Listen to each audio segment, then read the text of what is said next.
ಚಿಂತನೆಗಳು ಬೇಕಾಗಿಲ್ಲ, ವಿಮರ್ಶೆಗಳು ಬೇಕಾಗಿಲ್ಲ. ಬೇಕಾಗಿರುವುದು ಮಾತ್ರ ದುಡ್ಡು, ದುಡ್ಡು, ದುಡ್ಡು. ಚಿಂತನೆಗಳು ಬೇಕಾಗಿಲ್ಲ, ವಿಮರ್ಶೆಗಳು ಬೇಕಾಗಿಲ್ಲ.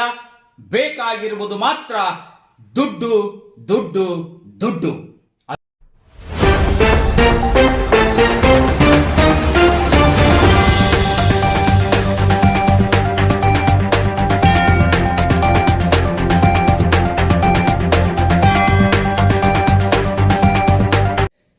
ಅದು ಗೊತ್ತಿದೆ.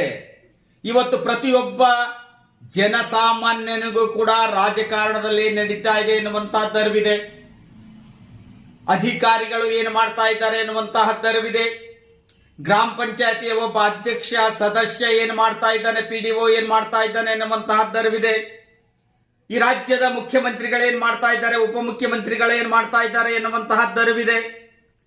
ಈ ಜಿಲ್ಲೆಯ SP ಏನ್ ಮಾಡ್ತಾ ಇದ್ದಾನೆ, ರಾಜ್ಯದ ಕಮಿಷನರ್ ಏನ್ ಮಾಡ್ತಾ ಇದ್ದಾನೆ, ಪೊಲೀಸ್ ಏನ್ ಮಾಡ್ತಾ ಇದ್ದಾನೆ, ಎಲ್ಲವೂ ಅರಿವಿದೆ.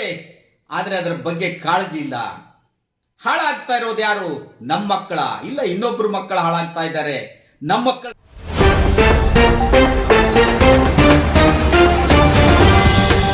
ಪ್ರಿಯ ವೀಕ್ಷಕರೇ, ಇದು ಕಲ್ಯಾಣ ಕರ್ನಾಟಕ ಕನ್ನಡಿ ಸುದ್ದಿ ವಾಹಿನಿ.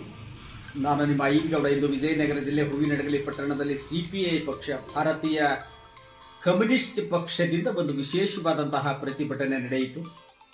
ರಾಜ್ಯಪಾಲರ ಹುದ್ದೆಯನ್ನು ರದ್ದುಗೊಳಿಸಿರಿ ಎನ್ನುವಂತಹದ್ದು ಅವರ ಒಂದು ಬಲವಾದ ಹೋರಾಟ, ಪ್ರತಿಭಟನೆ. ರಾಜ್ಯಪಾಲ ಹುದ್ದೆಯ ಅಗತ್ಯ ಇಲ್ಲ, ರಾಜ್ಯಪಾಲ ಹುದ್ದೆ ಅನಗತ್ಯವಾಗಿ ಸೃಷ್ಟಿಯಾದಂತಹದ್ದು, ಅದು ಸಂವಿಧಾನ ಬದ್ಧವಾಗಿರುವಂತಹದ್ದಲ್ಲ. ಆ ಹುದ್ದೆಯನ್ನು ರದ್ದುಗೊಳಿಸ್ರಿ. ಕೇಂದ್ರ ಸರ್ಕಾರ, ಯಾವುದೇ ಸರ್ಕಾರಗಳು ಕೇಂದ್ರದಲ್ಲಿ ಆಡಳಿತವನ್ನು ನಡೆಸ್ತಾ ಇದ್ರೆ ರಾಜ್ಯಪಾಲರನ್ನ ಮುಂದಿಟ್ಕೊಂಡು ಆಯಾ ರಾಜ್ಯಗಳಲ್ಲಿ ರಾಜಕಾರಣವನ್ನು ಮಾಡ್ತಾ ಇವೆ. ರಾಜಕೀಯ ಪ್ರಜಾತಂತ್ರ ವ್ಯವಸ್ಥೆಯನ್ನ ಕೊಲೆ ಮಾಡ್ತಾ ಇವೆ ಎನ್ನುವಂತಹದ್ದು ಇವತ್ತು ಭಾರತ ಕಮ್ಯುನಿಸ್ಟ್ ಪಕ್ಷ ತನ್ನ ಒಂದು ಹೋರಾಟವನ್ನು ಮಾಡಿ ತಹಸೀಲ್ದಾರ್ಗೆ ಮನವಿಯನ್ನು ಸಲ್ಲಿಸಿತು. ರಾಜ್ಯಪಾಲರ ಹುದ್ದೆಯನ್ನು ರದ್ದು ಮಾಡಿ ಪ್ರಜಾತಾಂತ್ರಕ್ಕೆ ಮಾರಕವಾಗಿರುವ ರಾಜ್ಯಪಾಲರ ಹುದ್ದೆ ರದ್ದುಗೊಳಿಸಿರಿ ಎನ್ನುವಂತಹದ್ದು ಇವರ ಒಂದು ಬೇಡಿಕೆ. ಎಲ್ಲಿ ಲೋಪ ಆಗಿದೆ? ಯಾವ ಹುದ್ದೆಗಳು ಕರ್ತವ್ಯ ನಿಷ್ಠೆಯನ್ನ ತೋರ್ತಾ ಇವೆ? ಎಲ್ಲಿ ಲೋಪ ಆಯಿತು? ಸೃಷ್ಟಿಯಲ್ಲಿ ಲೋಪ ಆಯ್ತಾ? ಸಂವಿಧಾನದಲ್ಲಿ ಲೋಪ ಆಯ್ತಾ? ಸಮಾಜದಲ್ಲಿ ಲೋಪ ಆಯ್ತಾ? ಎಲ್ಲಿ ಲೋಪ ಎಸಗಿದೆ, ಎಲ್ಲಿ ಲೋಪ ಆಗ್ತಾ ಇದೆ ಎನ್ನುವಂಥದ್ದು ಬಹುದೊಡ್ಡ ಪ್ರಶ್ನೆ. ಇವತ್ತು ಭೂತಾಕಾರವಾಗಿ ಎಲ್ಲರನ್ನ ಕಾಡುವಂತಹದ್ದು ಪ್ರಶ್ನೆ. ಯಾವುದು ಸರಿ ಇದೆ? ಸಂವಿಧಾನ ಬದ್ಧವಾದಂತಹ ಹುದ್ದೆಗಳಾದರೂ ಕರ್ತವ್ಯ ನಿಷ್ಠೆಯನ್ನ, ಪ್ರಾಮಾಣಿಕತೆಯನ್ನ ತೋರ್ತಾ ಇವೆಯಾ? ಸಂವಿಧಾನ ಬದ್ಧವಾಗಿ ಸೃಷ್ಟಿಯಾದಂತಹ ಹುದ್ದೆಗಳಾದರೂ ಎಷ್ಟರ ಮಟ್ಟಿಗೆ ಪ್ರಾಮಾಣಿಕವಾಗಿ ಕರ್ತವ್ಯವನ್ನು ನಿರ್ವಹಿಸ್ತಾ ಇವೆ ಎನ್ನುವಂತಹದ್ದು ಬಹುದೊಡ್ಡ ಚರ್ಚೆ.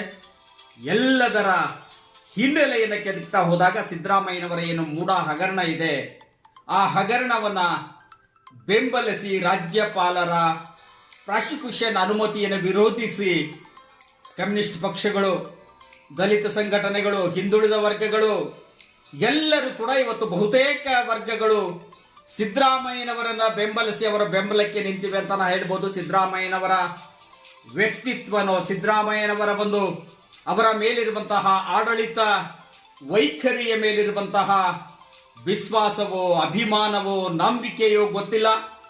ಸಿದ್ದರಾಮಯ್ಯನವರನ್ನ ಬಹುತೇಕ ವರ್ಗಗಳು ಇವತ್ತು ಬೆಂಬಲಿಸಿ ನಿಂತಿವೆ. ಏನಾಗುತ್ತೋ ನ್ಯಾಯಾಲಯದ ತೀರ್ಪು ಗೊತ್ತಿಲ್ಲ, ನ್ಯಾಯಾಲಯದಲ್ಲಿ ಏನಾಗುತ್ತೋ ಗೊತ್ತಿಲ್ಲ. ಹೊರಗೆ ನಡೆಯುವಂತಹ ವಿದ್ಯಮಾನಗಳಂತೂ ಸಿದ್ದರಾಮಯ್ಯನವರ ಪರವಾಗಿ ಬಲವಾದಂತಹ ಹೋರಾಟಗಳನ್ನ ಬಲವಾದಂತಹ ಪ್ರತಿಪಾದನೆಗಳನ್ನ ಮಾಡ್ತಾ ಇವೆ. ಇಲ್ಲಿ ಎಲ್ಲಿ ಲೋಪ ಆಯಿತು ಅಂತ ನಾನು ಆವಾಗಲೇ ಹೇಳಿದೆ. ಏನ್ ಲೋಪ ಆಯಿತು? ಸೃಷ್ಟಿಯಲ್ಲಿ ಲೋಪ ಆಯ್ತಾ? ಸಂವಿಧಾನದಲ್ಲಿ ಲೋಪ ಆಯ್ತಾ? ಬದುಕಿನಲ್ಲಿ ಲೋಪ ನಡೀತಾ?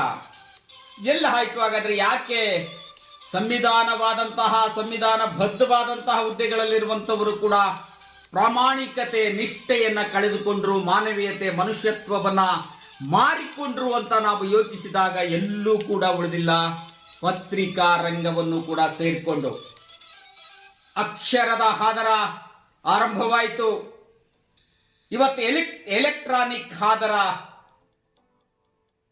ಎಲ್ಲೆ ಮೀರ್ತಾ ಇದೆ, ಎಲ್ಲವೂ ಕೂಡ ಮಾರಾಟವಾಗ್ತಾ ಇದೆ, ಸೇಲ್ ಆಗ್ತಾ ಇದೆ. ಸ್ವಚ್ಛತೆ ಇಲ್ಲ, ಪರಿಶುದ್ಧತೆ ಇಲ್ಲ, ಪಾರದರ್ಶಕತೆ ಇಲ್ಲ. ಎಲ್ಲವೂ ಕೂಡ ಹಣದಾಸೆ, ದುರಾಸೆ, ಅಧಿಕಾರದಾಸೆ ಎಲ್ಲವನ್ನು ಕೂಡ ಮಾರಿಕೊಂಡವರಂತೆ ಬೆತ್ತಲಾಗಿ ನಿಂತಿದ್ದೇವೆ ಸಮಾಜದಲ್ಲಿ ನಾವೆಲ್ಲ.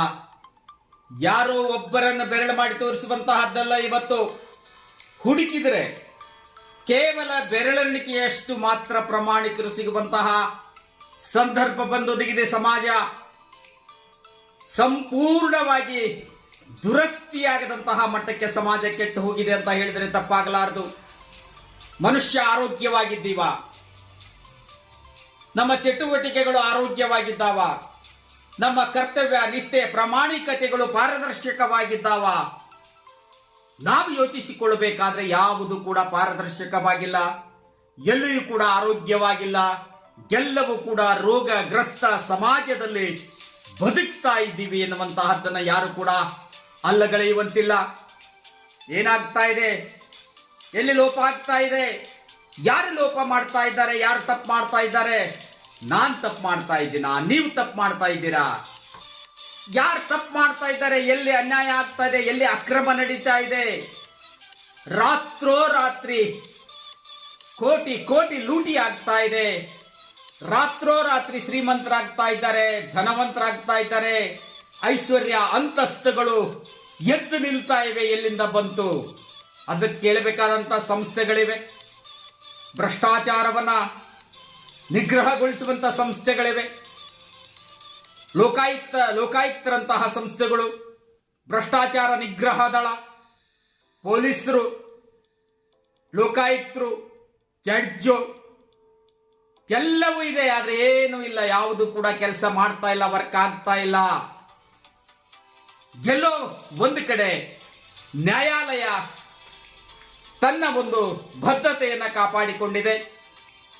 ಅಷ್ಟೋ ಇಷ್ಟೋ ಬದ್ಧತೆಯಿಂದ ಸಮಾಜದ ಒಂದು ಭದ್ರತೆಗೆ, ರಕ್ಷಣೆಗೆ ನಿಲ್ಲುತ್ತೆ ಎನ್ನುವಂತಹ ವಿಶ್ವಾಸವನ್ನ ನ್ಯಾಯಾಂಗ ಉಳಿಸಿಕೊಂಡಿದೆ ಅಂತ ಹೇಳೋದಾದ್ರೆ, ಕಾರ್ಯಾಂಗ, ಶಾಸಕಾಂಗ, ಪತ್ರಿಕಾ ರಂಗಗಳು ಕೂಡ ಒಂದು ರೀತಿ ಪಾಪದ ಕೂಪದಲ್ಲಿ ತೇಲಾಡ್ತೇವೆ ಅಂತಾನೆ ಹೇಳ್ಬೋದು. ಯಾರಿಗೆ ಭದ್ರತೆ ಬೇಕಾಗಿದೆ? ಯಾರು ಭದ್ರವಾಗಿರಬೇಕು? ಯಾರು ಶ್ರಮಿಕರು? ಯಾರು ಶ್ರಮವನ್ನು ವಹಿಸಿ ದುಡಿತಾ ಇದ್ದಾರೆ? ಹೇಗಿರಬೇಕಾಗಿತ್ತು ಸಮಾಜ? ಹೇಗಿದೆ ಸಮಾಜ ಎನ್ನುವಂತಹದ್ದನ್ನ ಯೋಚಿಸಿದಾಗ ನಿಜಕ್ಕೂ ಕೂಡ ದಿಗ್ಭ್ರಮೆ ಆಗುತ್ತೆ. ಆದರೆ ಯೋಚನೆ ಯಾರಿಗೂ ಬೇಕಾಗಿಲ್ಲ. ಯೋಚಿಸಬೇಕಾದಂತಹ ಅಗತ್ಯ ಅನಿವಾರ್ಯತೆಗಳು ನಿತ್ಯವೂ ಕೂಡ ನಮ್ಮನ್ನು ಕಾಡ್ತಾ ಇವೆ. ನಾವೆಲ್ಲಿ ಎಡುತ್ತಾ ಇದ್ದೀವಿ? ಎಲ್ಲಿ ನಾವು ಅಭದ್ರತೆ ಕಾಡ್ತಾ ಇದೆ ನಮಗೆ? ಯಾಕೆ ನಮ್ಮ ಜೀವನ ಹೀಗಾಗ್ತಾ ಇದೆ? ಕೌಟುಂಬಿಕ ಸಮಸ್ಯೆಗಳು, ಸಾಮಾಜಿಕ ಸಮಸ್ಯೆಗಳು, ಶೈಕ್ಷಣಿಕ ಸಮಸ್ಯೆಗಳು, ಆರ್ಥಿಕ ಸಮಸ್ಯೆಗಳು, ಎಲ್ಲ ಸಮಸ್ಯೆಗಳು ಕೂಡ ಭೂತಾಕಾರದಲ್ಲಿ ನಮ್ಮ ಮುಂದೆ ಕಾಡ್ತಾ ಇದ್ರು ಕೂಡ ಭಂಡತನದಿಂದ, ಭಂಡ ಧೈರ್ಯದಿಂದ ಎಲ್ಲವನ್ನು ಎದುರಿಸುವಂತಹ ತಾಳ್ಮೆ, ಧೈರ್ಯವನ್ನ ಪಡೆಯೋದಕ್ಕೆ ನಾವು ಯತ್ನಿಸ್ತಿದ್ದೇವೆ ವಿನಃ ಸಚ್ಚಾರಿತ್ರ ಆಗಬೇಕು, ಚಾರಿತ್ರ್ಯವನ್ನ ಉಳಿಸಿಕೊಳ್ಳಬೇಕು. ನಮ್ಮ ಚರಿತ್ರೆಯ ಇತಿಹಾಸವನ್ನ ನಾವು ಸ್ಮರಿಸಿಕೊಳ್ಳಬೇಕು. ನಮ್ಮ ರಾಜರು ಹೇಗಿದ್ರು, ಮಹಾರಾಜರು ಹೇಗಿದ್ರು, ನಮ್ಮ ಸಂತರು, ಶರಣರು, ಸೂಫಿಗಳು ಹೇಗಿದ್ರು, ಅವರ ಮಾರ್ಗಗಳೇನಾಗಿದ್ವು, ಆ ಮಾರ್ಗಗಳಲ್ಲಿ ಇವತ್ತು ನಾವು ನಡೀತಾ ಇದ್ದೀವಾ? ಅವರು ಹೇಳಿಕೊಟ್ಟಂತಹ ಹಾದಿ ಯಾವುದು, ದಾರಿ ಯಾವುದು, ಅದು ನಮಗೆ ನೆನಪಿದೆಯಾ ಎನ್ನುವಂತಹದ್ದು ವಿಶ್ಲೇಷಣೆಗಳು ಬೇಕಾಗಿಲ್ಲ, ಚಿಂತನೆಗಳು ಬೇಕಾಗಿಲ್ಲ, ವಿಮರ್ಶೆಗಳು ಬೇಕಾಗಿಲ್ಲ. ಬೇಕಾಗಿರುವುದು ಮಾತ್ರ ದುಡ್ಡು, ದುಡ್ಡು, ದುಡ್ಡು. ಅದೊಂದೇ ಇವತ್ತು ಮನುಷ್ಯನಿಗೆ ಅಗತ್ಯವಾಗಿದೆ ಎನ್ನುವಂತಹದ್ದನ್ನ ಅರಿತುಕೊಂಡಿದ್ದೇವೆ ವಿನಃ ಅದರ ಆಚೆ ಬದುಕಿದೆ, ಅದರ ಆಚೆ ಭವಿಷ್ಯ ಇದೆ, ಅಳಿದೋಗ್ತಾ ಇದೆ, ಅದನ್ನು ಉಳಿಸಬೇಕಾಗಿದೆ ಎನ್ನುವಂತಹದ್ದನ್ನ ಯೋಚಿಸ್ತಾ ಇಲ್ಲ. ಯಾವುದು ಸರಿ ಇಲ್ಲ ಇವತ್ತು. ರಾಜ್ಯಾಂಗ ಸರಿ ಇಲ್ಲ, ಶಾಸಕಾಂಗ ಸರಿ ಇಲ್ಲ, ಕಾರ್ಯಾಂಗ ಸರಿ ಇಲ್ಲ, ಪತ್ರಿಕಾ ರಂಗ ಸರಿ ಇಲ್ಲ. ಹಾಗಾದ್ರೆ ಹೇಗೆ ಜೀವನ? ಮುಂದಿನ ಭವಿಷ್ಯ ಏನು? ಮುಂದಿನ ಬದುಕೇನು? ಸರ್ಕಾರ ಯಾವ ನೀತಿಯನ್ನು ಜಾರಿಗೊಳಿಸ್ತಾ ಇದೆ, ಆ ರೀತಿಯಾಗಿ ಸರ್ಕಾರ ನಡೆದುಕೊಳ್ತಾ ಇದೆಯಾ? ಇಲ್ಲ. ಸರ್ಕಾರವು ಕೂಡ ಹೇಳುವುದೊಂದೇ ಕೇಳುವುದೊಂದೇ. ಯಾವುದೇ ಸರ್ಕಾರ ಇರಲಿ, ಯಾವುದೇ ಪಕ್ಷದ ಸರ್ಕಾರವಿದ್ದಾಗಲೂ ಕೂಡ ಸಂಪೂರ್ಣವಾದಂತಹ ಕಾರ್ಯಾಂಗವನ್ನು ದಾರಿ ತಪ್ಪಿಸುವಂತಹ ಕೆಲಸವನ್ನು ಮಾಡ್ತಾರೆ ರಾಜಕಾರಣಿಗಳು. ರಾಜಕಾರಣಿಗಳ ಕೈಗೊಂಬೆಯಾಗಿ ಕುಳಿತಿರುವಂತಹ ಅಧಿಕಾರಿಗಳು ಅವ್ರ ಜೋಬಿಗಿಷ್ಟಿಟ್ಟು, ತಮ್ಮ ಜೋಬಿಗಿಷ್ಟಿಟ್ಟು ಸಾರ್ವಜನಿಕರ ಹಣವನ್ನು ಲೂಟಿ ಮಾಡ್ತಾ ಇದ್ದಾರೆ. ಬಡವರ ಬದುಕಿನ ಸಮಾಧಿಗಳ ಮೇಲೆ ಇವರು ಸೌಧವನ್ನ ಕಟ್ಟಿಕೊಳ್ತಾ ಇದ್ದಾರೆ. ಅದು ಗೊತ್ತಿದೆ. ಇವತ್ತು ಪ್ರತಿಯೊಬ್ಬ ಜನಸಾಮಾನ್ಯನಿಗೂ ಕೂಡ ರಾಜಕಾರಣದಲ್ಲಿ ನಡೀತಾ ಇದೆ ಎನ್ನುವಂತಹದ್ದು ಅರಿವಿದೆ. ಅಧಿಕಾರಿಗಳು ಏನು ಮಾಡ್ತಾ ಇದ್ದಾರೆ ಎನ್ನುವಂತಹ ಅರಿವಿದೆ. ಗ್ರಾಮ ಪಂಚಾಯತಿಯ ಒಬ್ಬ ಅಧ್ಯಕ್ಷ ಸದಸ್ಯ ಏನು ಮಾಡ್ತಾ ಇದ್ದಾನೆ, PDO ಏನು ಮಾಡ್ತಾ ಇದ್ದಾನೆ ಎನ್ನುವಂತಹದ್ದು ಅರಿವಿದೆ. ಈ ರಾಜ್ಯದ ಮುಖ್ಯಮಂತ್ರಿಗಳೇನ್ ಮಾಡ್ತಾ ಇದ್ದಾರೆ, ಉಪಮುಖ್ಯಮಂತ್ರಿಗಳೇನ್ ಮಾಡ್ತಾ ಇದ್ದಾರೆ ಎನ್ನುವಂತಹದ್ದು ಅರಿವಿದೆ. ಈ ಜಿಲ್ಲೆಯ SP ಏನ್ ಮಾಡ್ತಾ ಇದ್ದಾನೆ, ರಾಜ್ಯದ ಕಮಿಷನರ್ ಏನ್ ಮಾಡ್ತಾ ಇದ್ದಾನೆ, ಪೊಲೀಸ್ ಏನ್ ಮಾಡ್ತಾ ಇದ್ದಾನೆ, ಎಲ್ಲವೂ ಅರಿವಿದೆ. ಆದ್ರೆ ಅದರ ಬಗ್ಗೆ ಕಾಳಜಿ ಇಲ್ಲ. ಹಾಳಾಗ್ತಾ ಇರೋದು ಯಾರು? ನಮ್ಮ ಮಕ್ಕಳ, ಇಲ್ಲ ಇನ್ನೊಬ್ರು ಮಕ್ಕಳು ಹಾಳಾಗ್ತಾ ಇದ್ದಾರೆ. ನಮ್ಮ ಮಕ್ಕಳು ಚೆನ್ನಾಗಿದ್ದಾರಲ್ಲ ಸಾಕು. ಸಂಪತ್ತು, ಖನಿಜ ಸಂಪತ್ತು, ಗಣಿ ಸಂಪತ್ತು, ಜಲ ಸಂಪತ್ತು ಲೂಟಿ ಆಗ್ತಾ ಇದೆ. ಅದು ಯಾರ್ದು? ನಮ್ಮದಲ್ಲ. ನಾವು ಯಾವತ್ತೂ ಕೂಡ ಈ ನಾಡಿನ ಸಂಪತ್ತನ್ನ ನಮ್ಮದು ಅಂತ ನಾವು ಅನ್ಕೊಂಡೇ ಇಲ್ಲ. ಹೊಲ ನಮ್ಮದು, ಮನೆ ನಮ್ಮದು. ನಮ್ಮ ಹೊಲ ಉಳಿಸ್ಕೊಳ್ಬೇಕು, ನಮ್ಮ ಮನೆ ಉಳಿಸ್ಕೊಳ್ಬೇಕು, ನಮ್ಮ ವಾಣಿಜ್ಯ ಕಟ್ಟಡಗಳನ್ನು ಉಳಿಸ್ಕೊಳ್ಬೇಕು, ನಮ್ಮ ಸಂಪತ್ತನ್ನು ಉಳಿಸ್ಕೊಳ್ಬೇಕು ಎನ್ನುವಂತಹದ್ದನ್ನು ಮಾತ್ರ ನಾವು ಅತಿಯಾದ ಜಾಗೃತಿಯಿಂದ ವಹಿಸ್ತಾ ಇದ್ದೇವೆ ವಿನಃ ನಮ್ಮ ಮೂಲ ಸಂಪತ್ತುಗಳನ್ನು ನಾವು ಕಾಪಾಡಿಕೊಳ್ಳಬೇಕು ಎನ್ನುವಂತಹದ್ದು ಯಾವತ್ತೂ ಕೂಡ ನಮ್ಮಲ್ಲಿ ಬರೋದಿಲ್ವೋ ಅಲ್ಲಿವರೆಗೂ ಕೂಡ ಇಷ್ಟೇ ಈ ಸಮಾಜ. ಯಾರು ಯಾರನ್ನೂ ಕೂಡ ಉದ್ಧಾರ ಮಾಡೋದಕ್ಕಾಗೋದಿಲ್ಲ. ನಮ್ಮ ಉದ್ಧಾರಗಳು ಕೂಡ ನಮ್ಮಿಂದ ಸಾಧ್ಯವಿಲ್ಲ. ರೋಗಗ್ರಸ್ತ ಸಮಾಜ ಇದು. ರೋಗದಲ್ಲಿ ಎಲ್ಲರೂ ಕೂಡ ಬಳಲ್ತಾ ಇದ್ದೀವಿ, ನೆರಳುತ್ತಾ ಇದ್ದೀವಿ. ಆದ್ರೂ ಕೂಡ ನಮಗೇನು ಆಗಿಲ್ಲ ಎನ್ನುವಂತಹ ರೀತಿಯಲ್ಲಿ ನಾವು ಬದುಕ್ತಾ ಇದ್ದೀವಿ. ಮಾನವೂ ಇಲ್ಲ, ಮರ್ಯಾದೆಯೂ ಇಲ್ಲ. ಎಲ್ಲವರನ್ನ ಕಳೆದುಕೊಂಡಂತೆ ಇವತ್ತು ಸಮಾಜದಲ್ಲಿ ಬೆತ್ತಲಾಗಿ ನಿಂತಿದ್ದೀವಿ. ಆದರೂ ಕೂಡ ರೇಷ್ಮೆ ಉಡುಪನ್ನ ಧರಿಸಿದ್ದೇವೆ ಎನ್ನುವಂತಹ ಮಟ್ಟಿಗೆ ನಮ್ಮದು ಪೋಜಿದೆ. ಬೆತ್ತಲಾಗಿದ್ದೀವಿ, ನಾವೇನು ಉಳಿಸಿಕೊಂಡಿಲ್ಲ. ಇವತ್ತು ಯಾವುದು ನಮ್ಮಲ್ಲಿ ಆತ್ಮಸಾಕ್ಷಿಗಳಿಲ್ಲ, ಆತ್ಮವಿಮರ್ಶೆಗಳಿಲ್ಲ. ಎಲ್ಲವೂ ಕೂಡ ಸತ್ತು ಹೋಗಿವೆ. ಆದರೂ ಕೂಡ ನಾವು ಶುಭ್ರವಾಗಿದ್ದೀವಿ, ನಾವು ಪಾರದರ್ಶಕವಾಗಿದ್ದೀವಿ, ರಾಜ ಮಹಾರಾಜರ ಉಡುಪಿನಲ್ಲಿದ್ದೀವಿ, ರೇಷ್ಮೆ ಬಟ್ಟೆಯನ್ನು ತೊಟ್ಟಿದ್ದೀವಿ ಎನ್ನುವಂತಹ ರೀತಿಯಲ್ಲಿ ಪೋಜು ಕೊಡ್ತಾ ಇದ್ದೀವಿ ವಿನಃ ಬೆತ್ತಲಾದ ಮೈ ನಮಗೆ ಕಾಣ್ತಾ ಇಲ್ಲ. ಕಾದ್ ನೋಡೋಣ, ಬದಲಾಗುತ್ತಾ ಸಮಾಜ. ಮೊದಲು ನಾನು ಬದಲಾಗಬೇಕು, ನನ್ನಿಂದ ಸಮಾಜ ಬದಲಾಗಬೇಕು ಎನ್ನುವಂತಹದ್ದನ್ನು ಕೂಡ ಅರಿತುಕೊಳ್ಳೋಣ. ಇವತ್ತೇನು CPIನವರು ಪ್ರತಿಭಟನೆಯನ್ನ ಮಾಡಿ ಆ ತಹಸೀಲ್ದಾರ್ಗೆ ಮನವಿಯನ್ನು ಕೊಟ್ಟಿದ್ದಾರೆ. ಬನ್ನಿ ಕೇಳೋಣ ಅವರ ಹೋರಾಟದ ಒಂದು ಘೋಷಣೆಗಳನ್ನು.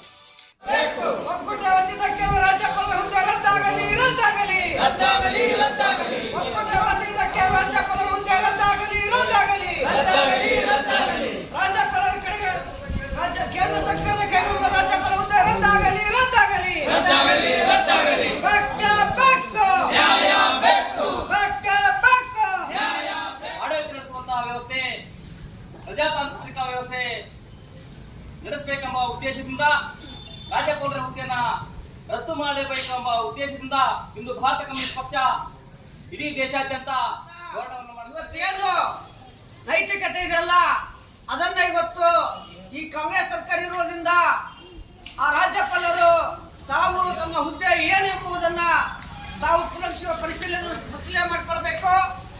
ಇವತ್ತು ಪ್ರಜಾತಾಂತ್ರಿಕವಾದ ಮಾರಕವಾದಂತಹ ನೀತಿಗಳನ್ನ ಇವತ್ತು ರಾಜ್ಯಪಾಲರು ಮಾಡ್ತಾ ಇದ್ದಾರೆ. ಯಾಕಂತಂದ್ರೆ ನಮ್ಮ ಭಾರತ ಕಮ್ಯುನಿಸ್ಟ್ ಪಕ್ಷ ಸುಮಾರು 2016ನೇ ಇಸ್ವಿಯಿಂದಲೇ ಇದು ರಾಜ್ಯಪಾಲರ ಹುದ್ದೆ ಬೇಡ, ರಾಷ್ಟ್ರಪತಿ ಹುದ್ದೆ ಮಾತ್ರ ಇರಬೇಕು. ಯಾಕಂದ್ರೆ ರಾಷ್ಟ್ರಪತಿಗಳನ್ನ ಇವತ್ತು ಚುನಾಯಿತ ಪ್ರತಿನಿಧಿಗಳು ಆಯ್ಕೆ ಮಾಡ್ತಾರೆ. ಅದು ರಾಜ್ಯಪಾಲರ ಹುದ್ದೆಯನ್ನ ಇವತ್ತೇನು ಕೇಂದ್ರದಲ್ಲಿ ಯಾರು ಸರ್ಕಾರವನ್ನು ನಡೆಸ್ತಾ ಇದ್ದಾರಲ್ಲ ಅವರು ಇವತ್ತು ಕೇಂದ್ರದಿಂದ ಆಯ್ಕೆಯಾಗಿ ಬಂದಂತ ರಾಜ್ಯಪಾಲ ಆಗಿರ್ತದೆ. ಇನ್ನು ನಮಗೆ ಸ್ವತಂತ್ರ